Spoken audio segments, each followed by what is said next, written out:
तर मातोश्री समोर लावलेला शिंदेंच्या शिवसेनेचा बॅनर जो आहे तो फाडण्यात आलेला आहे।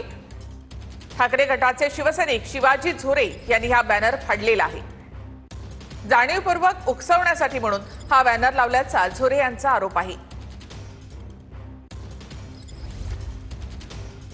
मातोश्रीच्या समोर हा बॅनर लावण्यात आला होता, तो झोरे यांनी फाडलेला आहे।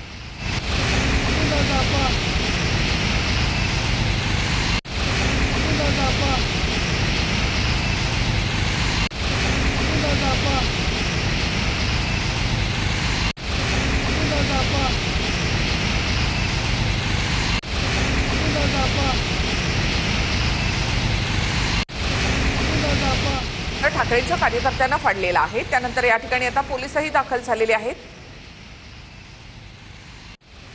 अधिक माहिती आपण घेऊयात आमचे प्रतिनिधी ऋत्विक यांच्याकडून। ऋत्विक, काय माहिती, झोरेंनी हा बॅनर जो आहे तो फाडलेला आहे, काय म्हणणं होतं त्यांचं?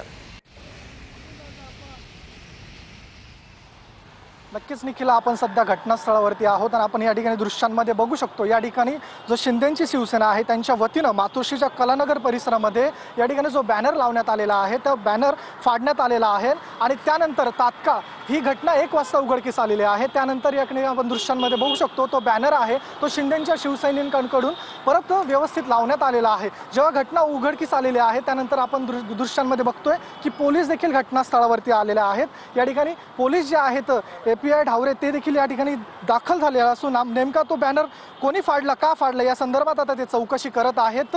आपल्याला माहितच आहे की आज शिवसेनेचा वर्धापन दिन आहे आणि शिंदे गट किंवा ठाकरे गट हे दोन्हींच्या वतीनं वरळी असेल किंवा षण्मुखानंद माटुंग्याचा हॉल असेल या ठिकाणी वर्धापन दिन साजरा करण्यात येतोय। नक्कीच मातोश्री समोरील शिंदेंच्या शिवसेनेचा बॅनर ठाकरेंच्या कार्यकर्त्यांनी फाडला। मात्र 2 शिवसेनांचा आज वर्धापन दिन होतोय। षण्मुखानंद सभागृहामध्ये ठाकरेंच्या सेनेचा वर्धापन दिन होत आहे, तर वरळी डोंग या ठिकाणी शिंदेंच्या शिवसेनेचा वर्धापन दिन होतोय।